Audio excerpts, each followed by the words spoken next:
One of the things that the egg symbolizes is life, potential, something to symbolize the wholesomeness of life. My name is Amina Garba Ashiwaju. Well, the eggshells too plays a role in our everyday life. It's not everything we do is wholesome. Things that are very sensitive and fragile, like the eggshell. When the egg experiences damage, it cracks, and then it may crack and crack into fragments, thus giving you the eggshells.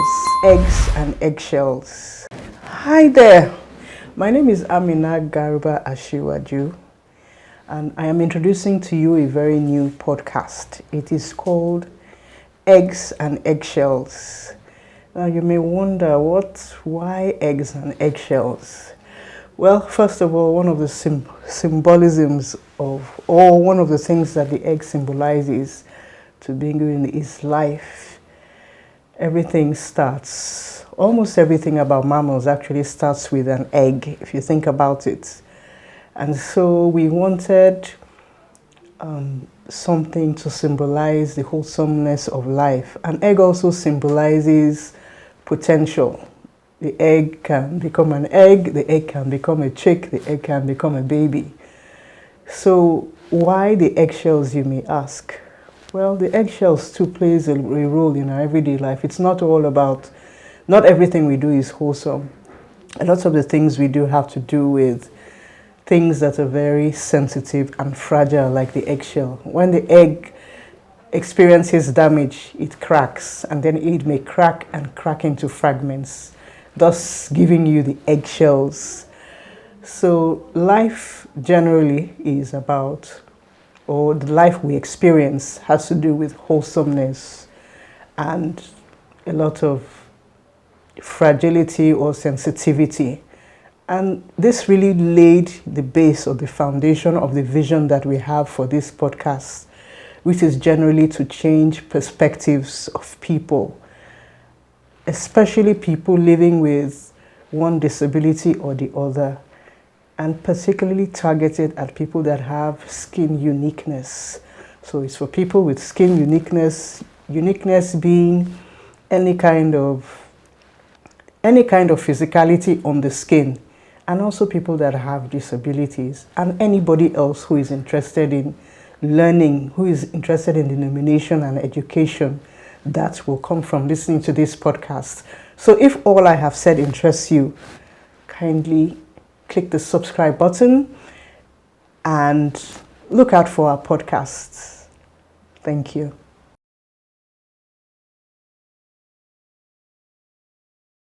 Now, these form the basis of the vision that we have for this podcast, and which is basically to change people's perspectives and to give value-adding discussions such as the ones that we're about to have, specifically targeted at people who have what we call skin uniqueness, and also people with disabilities. So I have a wonderful pair with me today. I have my very good friend Elizabeth Adams, and I have my new friend too, Eniola Alufa. How are you guys doing? Very well. Fine. Okay. I'm feeling, it's as if I'm experiencing some low self-esteem because I'm not fair. I'm the only Oh my God. I know that's a very bad joke, but you know, I would have really liked my skin to be lighter, like a lot of ladies these days. Okay, so I've known Elizabeth for a while. We've known each other now for 2 years. We met for the first time last year in the flesh, but we talked a bit before then. Elizabeth tell us what you do. Okay, I am an educator. I'm also a poet, so I write poems. Okay. As an educator, I have worked for over 10 years helping young children improve in their elementary skills, especially mathematical and reasoning skills. Aside that, I model, and I also engage in conversations, holding conversations. That's it. And Eniola? Okay, hi everyone. My name is Barbara Eniola Alufa. So I'm a branding and marketing communications person, and I basically help companies communicate their I help them achieve their marketing goals. So I do this by telling interesting brand stories. I help them connect to their target audience, and by the side, I also do a bit of tailoring and once in a while modeling as well. So So I have serial entrepreneurs with me. So I have Elizabeth, the tutor, the model, and the poet. And then I also have Barbara, the brand queen. The Barbara, the fashionista. Barbara, the tailor.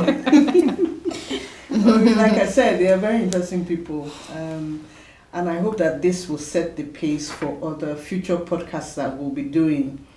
Before we go on, I'd like to tell you my story in brief so that it will help you understand the connection that the three of us have and why we are even doing this podcast in the first place. So sometime, I think it was about 1986 or thereabouts, I was in secondary school, and then all of a sudden I developed something called atopic eczema. It's not the eczema that, the more common eczema that maybe you or your brother has had before, which is like those patchy, lighter spots. It wasn't like that at all.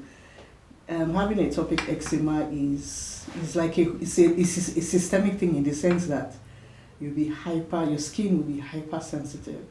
So though it appears as if I have never had any skin issues, in between from 1985 or thereabout, 1986 to, in fact, up till when I think even up to, well, it's still there, but it's repressed. But let's say the peak periods were from my secondary school to my university days. Yeah.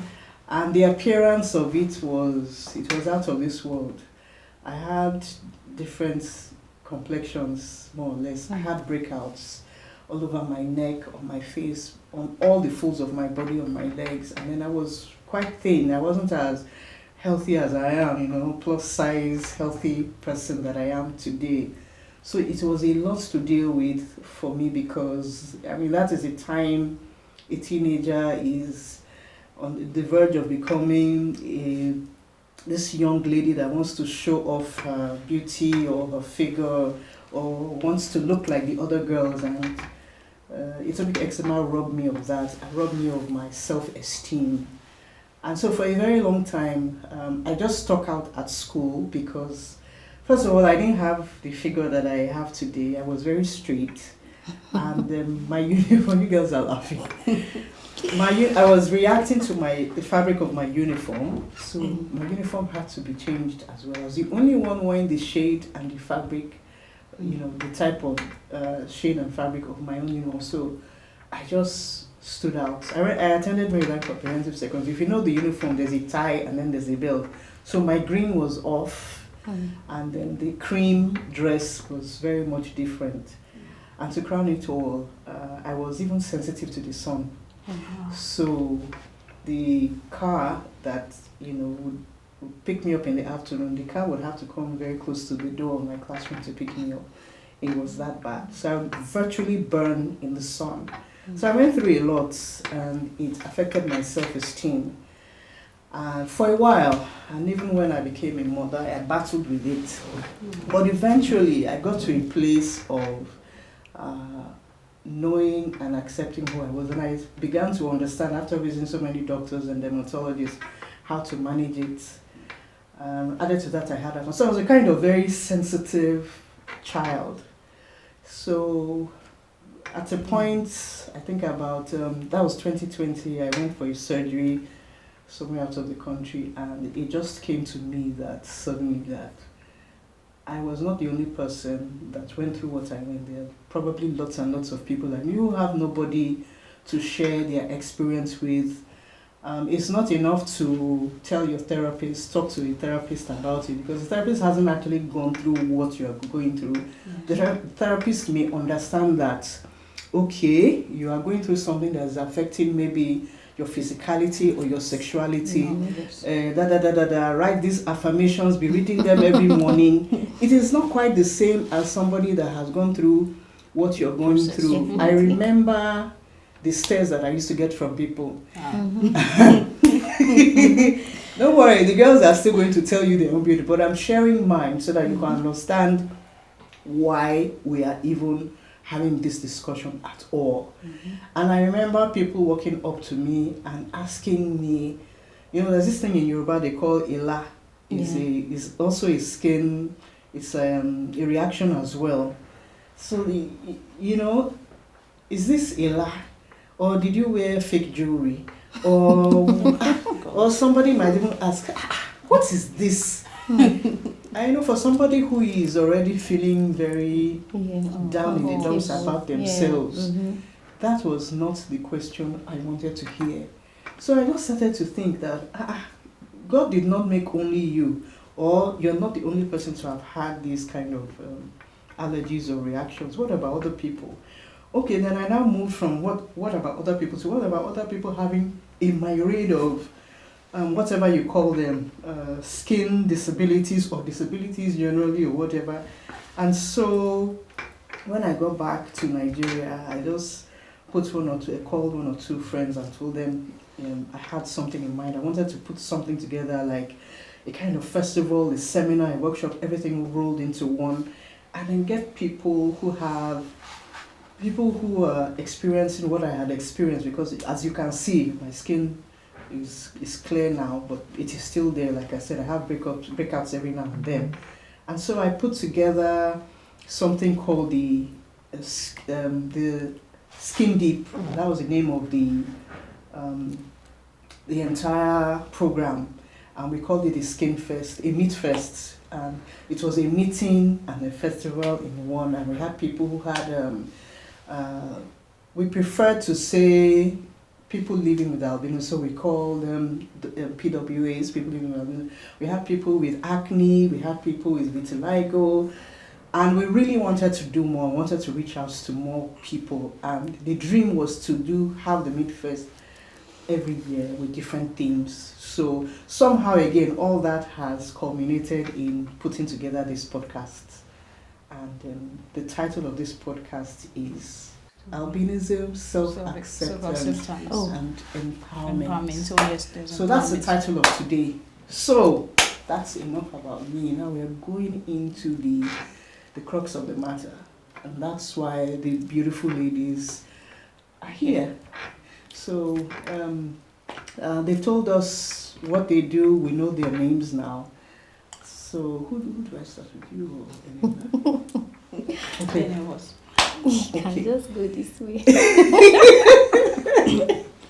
Okay, because you're sitting beside me. Exactly. Can you... Now, one of the things that we, having stated the vision of the podcast, one of the things we want to achieve is beyond anything else, education, enlightenment, and then to help the ignoramuses who do not understand the way of the world in some areas of their life, especially when it comes to people living with albinism. So can you just tell us what albinism is? And again, okay, when you've answered that, then Eniola, you tell us what albinism means to you as a person. Okay. So tell us what albinism is, and then Eniola tells us what albinism is to her.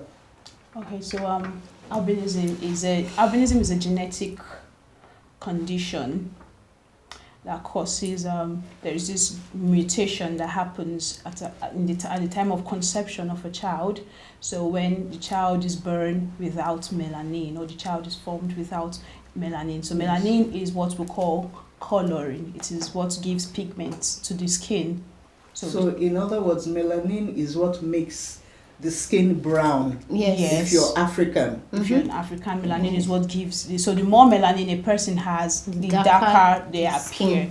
So persons with albinism are born with no melanin at all. So that's no coloring. No coloring. So we cannot say they are white, so they are coming out black or brown. They just come with no coloring in the skin, the hair, and also the eyes.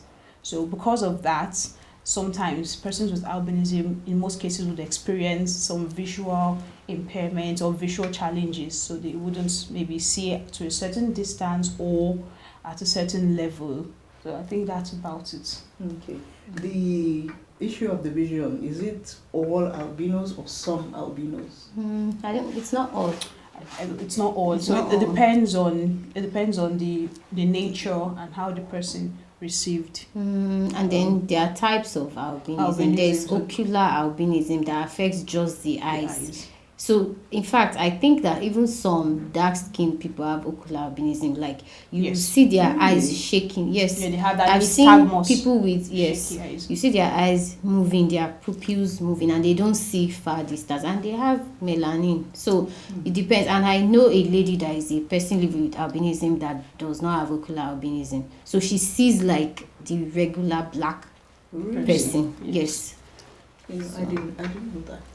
Yeah. Okay, wonderful. Okay, so tell us, Eniola, what does albinism mean to you To me. as a person? Yes. Well, albinism means, just like she has said, absence of melanin. That's basically what albinism is. For humans, for animals, it's just absence of melanin. That's what like she already explained, melanin is what gives you that pigment. So once you don't have the pigments, you have albinism. So, I mean, for me, that's all albinism. That's all there is to albinism. There's no other attachment. There's no spiritual meaning. There's nothing more. There's no psychological meaning or anything to it. So it just ends on the surface of the skin, the eyes, and the hair. And that's it. That's it. Okay. Then I hear people say albino. I hear people say albino, which is correct. Okay.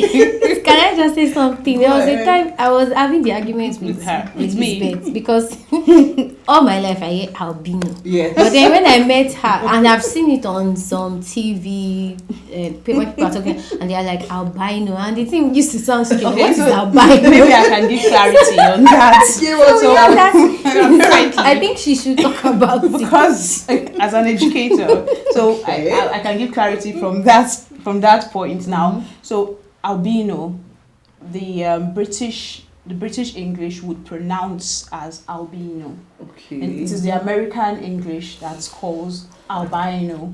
So Nigeria being British colony. So I think we should go with albino instead of the albino like the Americans would say. But some people do say albino, and in most cases I would just say albino too. So So it's a thing of preference. it's a thing of preference then. So call me American. I'm telling you, it's just like the routes and the routes. Yeah, exactly. Okay. Then in 2021, when we did Skin Deep, that was the first time I got to know that albinos have organized associations. Oh. I really didn't know, and it was also the first time that I heard the acronym PWA. Okay. Please tell them what is PWA. Okay, I'll go first, but I know she has a lot to say. Okay. She usually does. So for me, I the first place I saw PWA was on, I think it was is it UNICEF or what's those people, UN or something? UN, yes. United Nations. Yeah. So there was an article they wrote, and they said that henceforth we should stop calling people albinos. And so we should call them persons living with albinism, which is PWA. So I saw it and I was curious, what does this mean? Like, why? But I understand, because sometimes calling somebody an albino is kind of offensive, because it's like you're describing them with their color. You can't see a light-skinned lady and be saying, light-skinned lady, hi. Or you see somebody that is really dark and you're like, hey, black boy. So why should you see so why should you see somebody that has albinism and be calling the person, hey, it's albino? So I think it makes sense that you should refer to people with no melanin as persons living with albinism, because it's a condition, it's not who they are. Yes. So that's, I think yours coming. Okay. Yes, just to further go on. So calling somebody a person living with albinism sort of identifies the person first. You do not, when you say an albino clerk or an albino driver, you are equating this man or this woman with their condition. So you're saying that aside from your condition, there is nothing more to you. So the word person with albinism makes it clear that there is a person. First of all, we are all humans. So it identifies this person as a person, but this person has albinism. Just like another person has a heart condition, somebody has a skin condition, somebody has whatever condition. So you make sure that you're identifying the person ahead of whatever conditions they have. So we have, I think it has moved on to different persons with blindness, persons with, so you have to identify that this is a person first, and you're not equating the person to his or her condition. So But just, sorry to cut in, but just to be the devil's advocate, if I were to send perhaps my son or whoever, and I want to describe somebody, I might say, give it to the fat lady at the corner. Is that much different from saying, give it to the albino lady? This is just me being the devil's advocate. Is it not just a case of sensitivity because of the condition? Because people say the black girl, the fat man, the man with the big stomach down the road, the akara woman with the big head or whatever. Okay. This is just me playing the devil's advocate. What do you think? Would you like to go first? So I think it's a thing of identifying what the word actually means. So language can be a tool depending on how we use it. Okay. So when in most cases when we call somebody chubby or slim, it's in most cases is not derogatory. Unlike over the years when we've heard of albino as a word, it has come from a space of being mockery or spite. So which is why there is this new advocacy around it, unlike the fat person or a slim person or a tall person. So those ones could be complimentary, even flattering. I don't know if you... That makes sense. So would you like to... So I'll just add that even aside albinism, there are even other people also telling you how they want to be described. Like fat now. They say it's also offensive these days to call somebody fat. I am offended. So I think I am it's personally offended by people saying thank you for that. So I have to say something about that. You know this thing about you've added weight again, the fat lady. These things are very offensive, and I think we're moving from a point of knowledge now. There's so much information out there, and people are now more comfortable with expressing how they want to be addressed. Yes, exactly. Okay, so I think we'll move to the next thing. I'm sure people want to know, how is life for you? Whether just give us bits and pieces of what is life for you at home or in the workplace. I know you work. And you are self-employed, you work for yourself. And by the way, she has a school. So how is life for a PWA, beautiful PWAs like you? Well, I would say normally life is supposed to be like another average person. Sure. Because most of the time when I wake up, when I do my things, I even forget that I have albinism until I look in the mirror and I remember, because it doesn't feel any different, Of course. So it's normally supposed to be okay until you step out of your house or you step out of places you are not familiar with. So that's when you start hearing all the cat calling and things like that. But when you go to places that everyone seems educated or more, let me say civilized in quotes, you are just treated like a normal person. Everything is just normal for you. Basically, nobody even... Yeah, of course, they can see your skin color, but nobody really cares about that.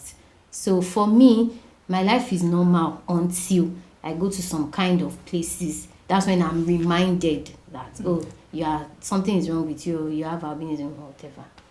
So that's what I'll say. It's about the same thing for me. It's about the same thing. So in most cases, I think where I have mostly even experienced it, like she rightly said, There are certain areas or certain parts of the country where you go to, and you wouldn't really blame these people. It all boils down to the level of exposure and what they know it is. So some of them have had these beliefs. So like she said, there are so many words that you could hear them say that you can sometimes cringe and you wonder. But by and large, on the average, it's like a regular day for us. Okay. Do you want to share any of your experiences not being so nice with us? Okay. There are so many. There are so many. But imagine. there's one that I just remember. This one happened, I think, years ago, and it was a public transport, and I sat in the bus. I was seated already. And then this man came and he wanted to enter to sit beside me. And he saw me and was like, hey, no, I cannot sit beside that. No. He now went to sit somewhere else. I just looked at him and smiled, and so that's that one. Like that time, in fact, I think at that time I wasn't as informed, or maybe I should say as confident as I am now. So at that time I felt somehow like, hey, you cannot sit beside me. There are so many other ones, but let me just go with this one for now. Which of them do you remember that is painful? Well, maybe she should go first. I can't really think of any right now. Yes. Okay, my most painful experience as a person with albinism, this happened when I was in junior high. I was in GSS 2 or GSS 3. At the time, I had this class teacher, Mr. Solomon was his name. And Mr. Solomon I just did not understand why I was treated differently. Of course, over the years, school has always been a struggle because of my sight. So of course, I would struggle through classes, and sometimes certain activities I couldn't participate. Or when I am forced to, I go home with sunburns and other skin discomfort at the end of the day. So it's always been a struggle for me. But Mr. Solomon was especially mean. Others were mean, but his was like mean pro max. Wow. So he would pick on me for no reason and call me names. So I had teachers that would call me names like "Yeah, China," some names that still stay in my head. Mr. Solomon that day was throwing stones at some students in the class, and throwing stones at them. More like not maybe a paper ball. And maybe by the time he's trying to throw it, then they dodge as a game. As a game. So by the time the child least expects, he just throws it and they laugh. No, it was fun. Really? Just paper ball. It wasn't anything hard to hurt the child. So it's a case of I'm trying to throw something at you. You keep trying to dodge. So when you least expect it, I get you, and then they all laugh. I was finding it interesting, and for some reason I wanted to, of course I knew my lane with him. Yes. But I felt this is fun, and I'm somebody who likes to play. He at some point then called me out, said come and stand at the front. Elizabeth, come. I was so happy. I said, finally. I got there and he put me at a farther distance, and I saw him swing his hands. To me, I felt it's the same, probably he wants to, because of the distance, I really couldn't tell if he had the paper ball or not. No, he didn't. So I tried to dodge, this is the first time Mr. Solomon is playing with me. So to impress, let me also be happy and play. So I tried to dodge, and I noticed some of the mischievous classmates of mine were laughing. So I walked closer and I realized Mr. Solomon had sometimes this particular makes me want to break down. So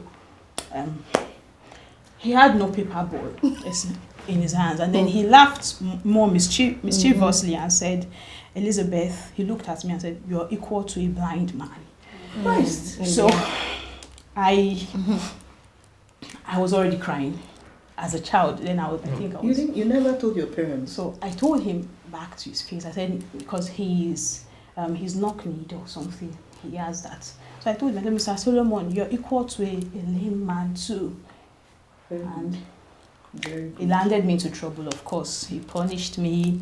The same mischievous children he had trained to laugh at me also laughed at him. He punished me and all, but that was the day I made up my mind to be an educator. I said to myself, as at that time, before that point, I used to tell my parents I want to be a doctor, I want to help people, or a nurse. But that day was what put me in the education. It was the defining moment. It defined me, and I told myself I want to be an educator. I really want to identify these issues or tackle these issues in the classroom, at classroom level. So, and that was it for me.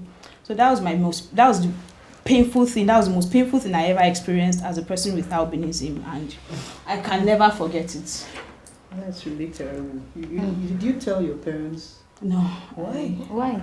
I was already used to these things. They would always come. So at that point, my mom had fought almost all the schools I attended. So I was always changing schools. So she goes here to fight today, she withdraws me and to another school. There's one name calling again from a teacher, and she's back there to say, why are you bullying my daughter? And I'm changing schools. So I was tired of changing schools at that point, and I just wanted to soak it in. I became like a sponge. I was just taking it all in until I was done with school. You know, no child should have to go through that kind of thing. Mm-hmm. And that's why sometimes when we compare what goes on in the West and what goes on here, I know some people say, oh yes, why are you comparing? It's like apples and oranges. But there are some things that a teacher should never do. A teacher is supposed to be like a second parent. Of course. While you're in school, and the teacher should not be the bully, the one making life horrible for you. That's really terrible. Sorry about that. But Thank you. The only good thing that came out of that experience for you is the fact that you decided to do something about it. It pushed you. Yes. And then you were, without knowing it, you're also thinking about other people who might possibly pass through the horrible hands of Mr. Solomon. Wherever he is, Mr. Solomon is horrid. He's a monster. You know. So the next thing I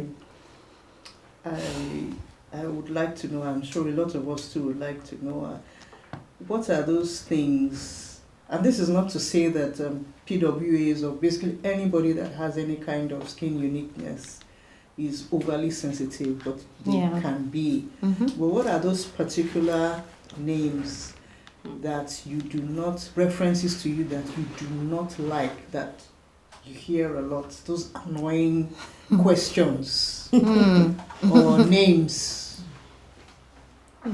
Okay, okay, let me just go first. Basically, the usual albino, Oimbo, Afin, those kind of things. I don't really enjoy it personally. Some people are fine with it, like some PWAs are fine with it, but me, I don't like any descriptive kind of reference to my person. And then there's this question that people used to ask, especially when I was younger, because one of my eyes are crossed, like, so maybe I'm trying to talk to, maybe two people are standing, and then I'm trying to talk to them, and then they're like, oh, is it me you want to talk to, or this person? It makes me very uncomfortable. See, even till now, when it happens, it still makes me uncomfortable. So sometimes if I'm close to someone, I'll just tell them, see, just look at my eyes. And then there's this other one too that is kind of uncomfortable, or maybe somebody's trying to signal me from somewhere far, or they are trying to make a gesture hoping I'll see it. Yes. I'll just tell the person, I'm sorry, I can't see what you are doing. So if you want to communicate with me, I have to come closer. Also, another instance, maybe there's this accusation I get a lot that I'm proud or I'm a snob, because maybe somebody I know was greeting me from a distance and I didn't answer. So I'll have to explain to the person that I didn't see you, that's why I did not respond. So don't take it as me being a snob or something. But till now, some people don't still get it, because they'll say, I saw you yesterday, I was greeting you, you didn't answer me, why didn't you? And I'm like, sorry, I didn't see. So these days what I do is, when I'm going, I just go where I'm going. Even if I'm hearing my name from left or right, I don't respond. So it's better you can tell that I did not hear you than for me to be looking in your direction and you think I'm seeing and I'm not seeing. So that's just how I handle that. Liz? It's the same for me, and in terms of people accusing me of being proud, I still get that until now. So I have come to the resolve that those who would be my friends would be my friends. Really, I try to explain to people who are close to me. I wouldn't see you at certain instances. Even I had lecturers too that would say, you, this girl, I was passing by, you did not come to greet, you don't greet your lecturers, you don't acknowledge us, you don't respect us. So I've had that too.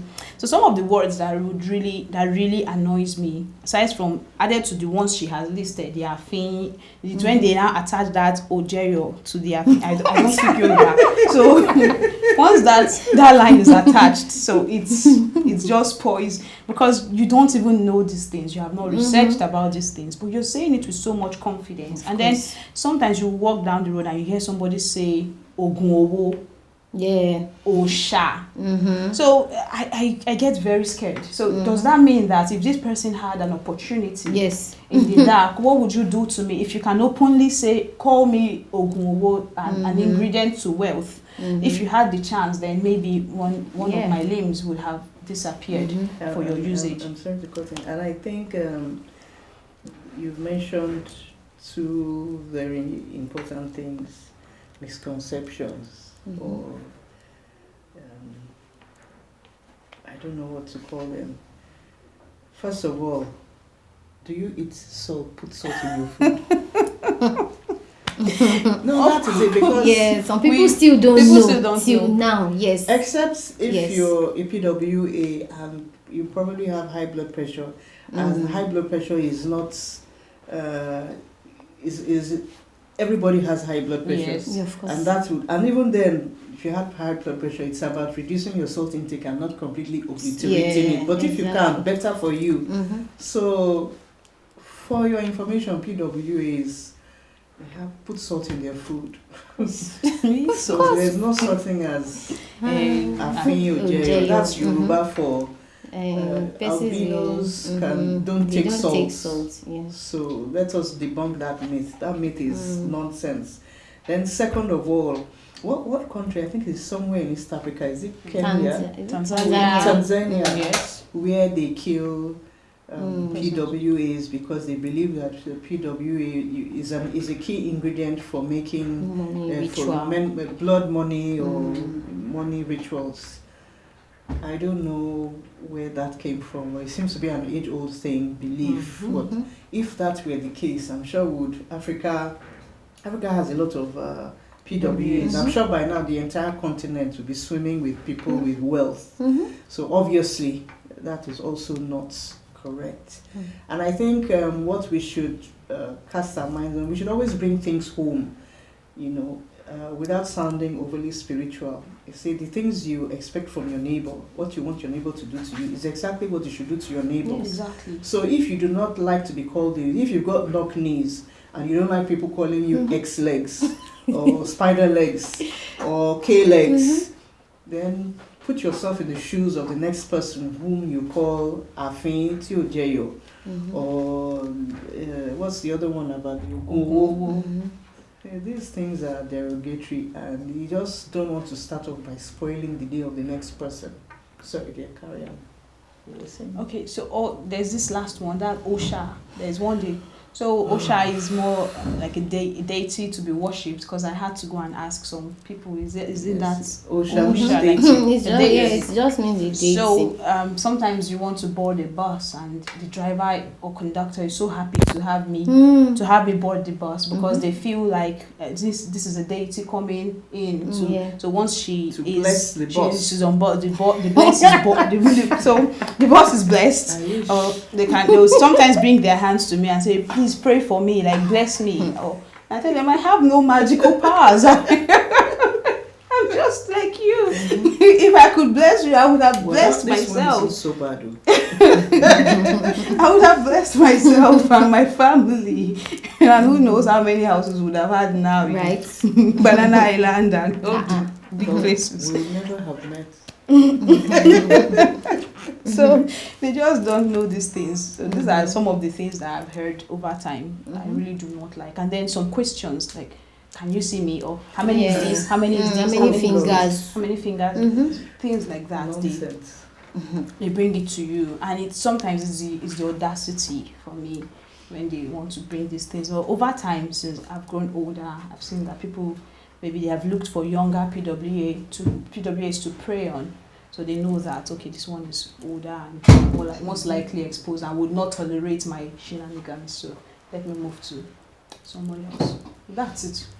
Yes, and I think that picture of, I think it's like what they say about a child that bullies other children, that the bully is actually weak, a weakling. Yes. But he needs to bully that other child for him to feel feel grandiose and yes. stronger. So I think in this case, they just picture PWs as weak people who are defenseless. Yes. And it's easier to pick on somebody who you think is defenseless because the person will probably not be able to hit back. Yeah.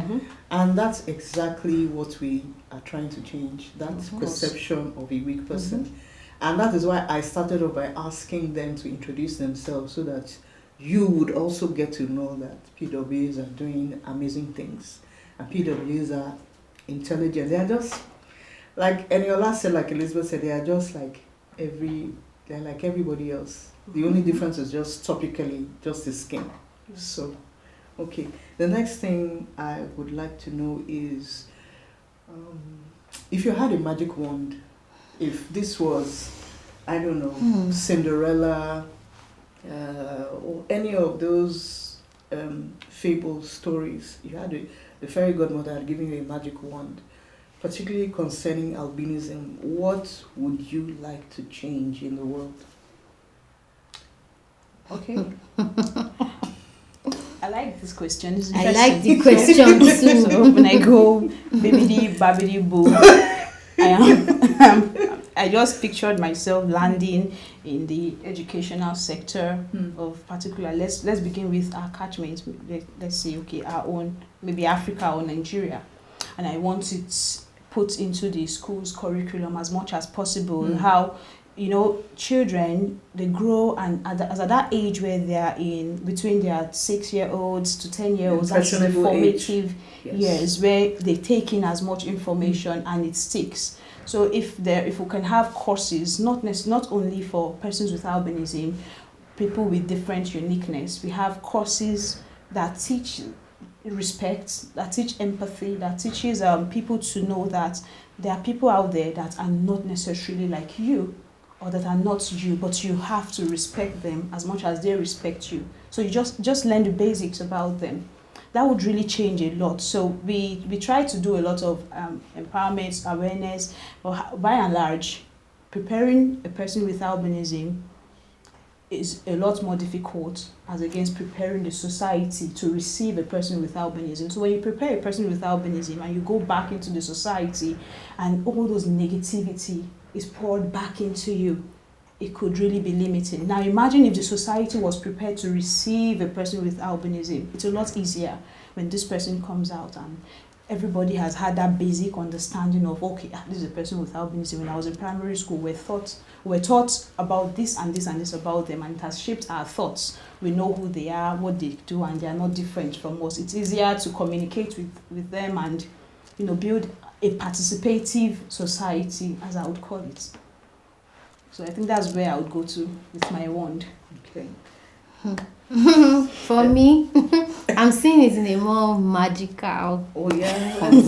Okay. I'll just go into everybody's heads. I'll go into their brains and just let them see persons with albinism as themselves. Like they cannot see that the color is different from their own. I'll just, that part of the brain that tells them this is different, I'll just use my wand to go and change it in everybody. That's just what I'm going to do. Because if you see me as you see yourself, then we don't have any issues at all. Exactly. Everything still boils down to the fact that they see persons with albinism with a different lens than they see other people. Oh, yes. So once that is changed from parents to children to everybody, then there's no problem at all. So that's just what I'll say. That's lovely. So I'm imagining I'm a young PWA, maybe let's say an 8-year-old child.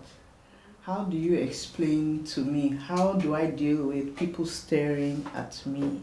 How do I cope with the name calling? What is the coping mechanism I will utilize to get through, to wade through all that society is throwing at me? Can you like Rephrase. yes, please? Okay, like for me, when I had my when the atopic eczema was at its peak, I took it for a while, the questions and the stares and the look of disdain. I took it for a while until I got to a point where I learned to step back. Okay. So that was the way I coped with it. Yeah. And so I read it. I used to do a lot of reading, and there was this book on psychology about learning to make other people feel uncomfortable when you feel uncomfortable. So I'll give you one tip today. When someone is staring at you, there's some funny people that stare at your forehead. I don't know why. Or they stare at the top of your wig when they are talking to you. Yes. And what I do is I can concentrate on one spot of their blouse, not the breast particularly, or I keep looking at their shoes. It will make anybody very uncomfortable. Yeah. And then I even went further I will go and ask the person that is staring at me why they are staring at me. And 90% of the time, they will always put their toes in between. They'll say, oh no, it's your dress or your blouse. Oh, I was just admiring your top. And that is how I did my pushback. So what's yours? Oh, okay. Yes. Well, I think that's staring back sometimes works, but what I do most is I'll just ask you. If it's someone I can ask, I'll ask, why are you looking at me? Great. And then the person is like, they just recoil and they have nothing to say really. Exactly. Or I'll just look at you back. If you are looking at me and I'm looking at you, one person has to turn away. Yes. So I think that works the magic. And then if you're asking me an unnecessary question, I'll ask you, why are you asking? Why do you want to know? Exactly. Like as we were coming today, somebody asked us if we were twins. I did not say a word. I just kept quiet. Elizabeth eventually answered the man that we are twins, but I was really hoping she wasn't going to respond.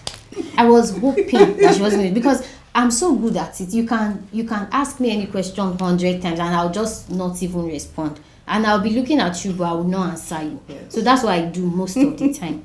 If not that she responded, the man will just be there and you'll be looking. The man was elderly, so I did not care. I felt being an elderly if you're an elderly person, you too, you should also know that you can't just see someone you don't know and you're asking them, questions. Are you twins? Exactly. No, now respect yourself too. That's how I saw it. Eggs and eggshells.